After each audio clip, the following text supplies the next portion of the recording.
For most of my life, I've worn the badge of a police officer in Montana. Even today, I still wear it with pride, though it's never been an easy job. People have called us cruel names: pig, bastard, and worse. In 2020, during the riots and protests, it felt like the whole world had turned against us.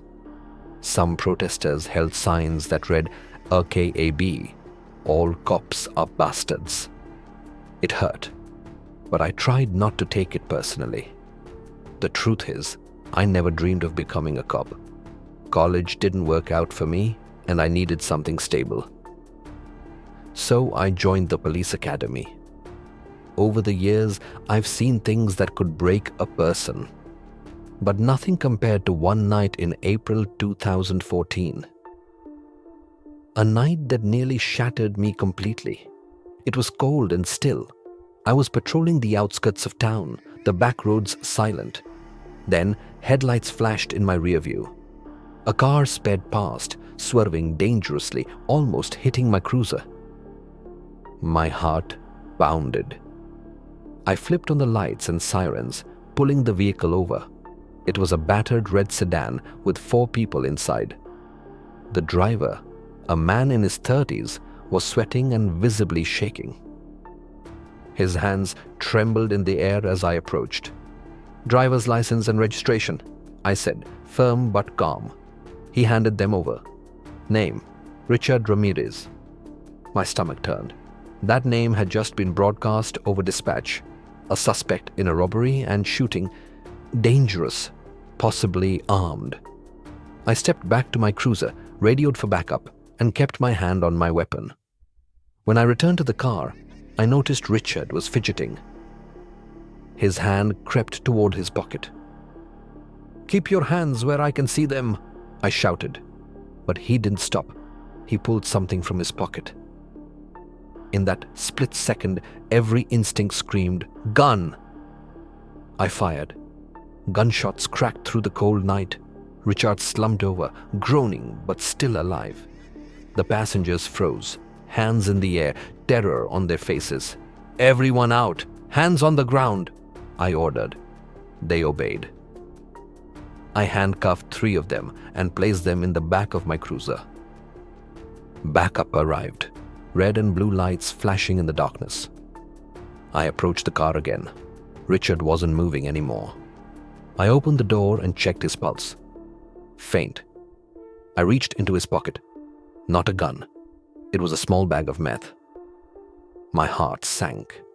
I stepped back in shock, realizing I had fired based on fear, instinct, and possibly a fatal mistake. Richard was pronounced dead on the scene. I sat frozen in my cruiser, staring at the dashboard, trying to process what had just happened. Another officer came over, resting a hand on my shoulder. "You did what you had to do," he said softly, but his words felt hollow. That night, I sat alone in the dark for hours. The moment kept replaying in my mind. Richard's hand, the flash, the gunshots, a nightmare I couldn't wake up from. Weeks later, his family filed a lawsuit. They claimed I used excessive force. The media got involved. My face was everywhere. People online called me a murderer. Pig rot in hell. Death threats, hate mail. I tried to block it out, but the guilt, it crushed me. The trial dragged on. My department stood by me. I had followed protocol. Eventually, the judge ruled it was self-defense. But that didn't stop the world from judging me. Not even close. Months later, I started questioning every move I made on duty. One night, back in that same area, I noticed a car trailing me. At first, I thought it was a coincidence, but every turn I took, they followed. I radioed in, "This is Officer 327. I think I've got a tail," requesting backup. Before help could arrive, the car sped up, pulled beside me. The driver, a young man, rolled down his window, face twisted with rage. "You killed my brother, you bastard." He hurled something at my windshield. It hit hard. Then he swerved at my car, trying to ram me off the road.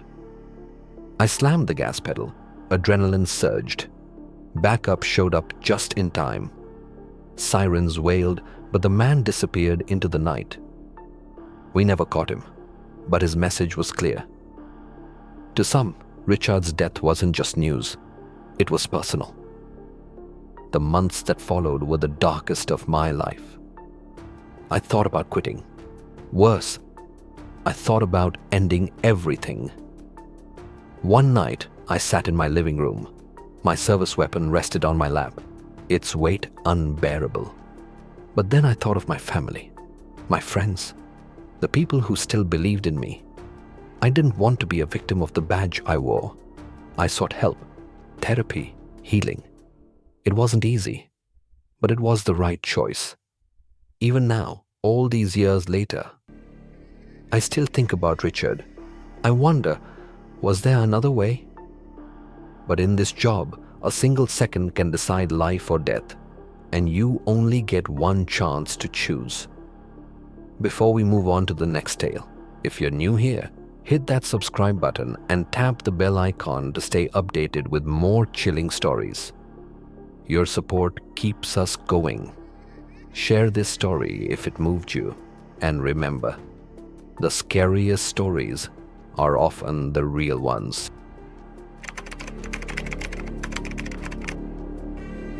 I still remember the day I arrived in the city. Everything felt massive, loud, and utterly unfamiliar. It was my first time living away from home with barely enough money to get by. The apartment I found was cheap, but there was a catch. I had to share it with a stranger. Not knowing anyone, I posted an ad online. That's how Martin entered my life. His reply was prompt, almost too prompt. His tone was polite but dry, like someone who didn't care much for small talk. He said he was between jobs and urgently needed a place. He didn't ask questions. I appreciated that. I wasn't looking for a friend, just someone quiet who'd keep to themselves. When I first met Martin, he looked ordinary. Tall, lanky, with dull brown hair and thick glasses that gave him a tired, almost aged look. His handshake was stiff, like he was mimicking human behavior rather than actually participating in it. He moved in the next day, carrying just a few bags and one large beat-up duffel. At first, it was smooth sailing. Martin rarely left his room, and when he did, it was brief and silent. The apartment stayed clean. He kept to himself. We exchanged the occasional hey or morning, and that was about it. Honestly, I thought I'd gotten lucky, but then things began to shift. The first red flag was the locks. He always locked his bedroom door, even for a short trip to the kitchen. Then one day, I noticed he'd added more. A chain lock and a thick deadbolt. I joked, "What are you hiding in there?" "National secrets?" He stared at me, not angry, not amused, just blank. "I like feeling secure," he said flatly. Weeks later, I noticed him checking that same duffel bag obsessively, like he was making sure nothing had moved. Once, I saw him pull out a black ski mask. He didn't know I was watching. I didn't confront him. Something about him, his stillness, his tension, made my skin crawl. Then came the noises. Scraping sounds late at night, soft thuds, muted arguments, except I never heard a second voice. He'd say it was sleep talking. I didn't believe him. He grew more paranoid too, asking if I'd noticed anyone watching the building, asking if we had security cameras. He seemed relieved when I said no. One night, I came home and the place was unusually dark.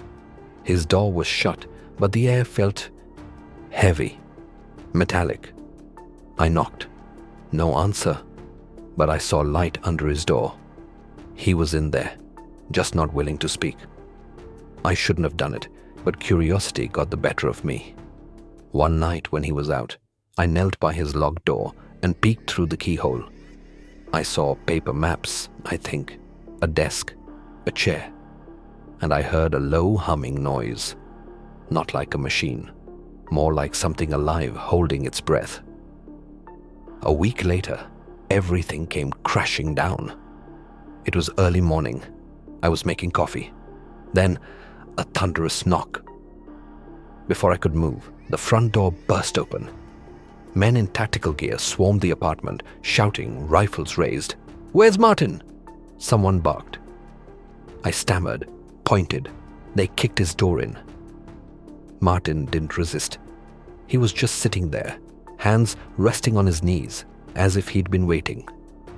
Calm, quiet. After they dragged him out, I looked into his room for the first time. The walls were plastered with blueprints and photos, maps with red X's, stacks of money, tools, notes scribbled in frantic handwriting. The duffel bag was still there, filled with gloves, wires, and what looked like demolition gear. Turns out, Martin had been involved in a high-profile bank robbery a few months prior. The police had been watching him ever since he moved in with me. They found everything they needed in that room, and plans for another heist. I moved out the next day, and sometimes when I can't sleep, I wonder, if the police hadn't come, how long would he have stayed? Would he have disappeared in the night? Or would I have woken up one day to silence and that same faint metallic smell in the air?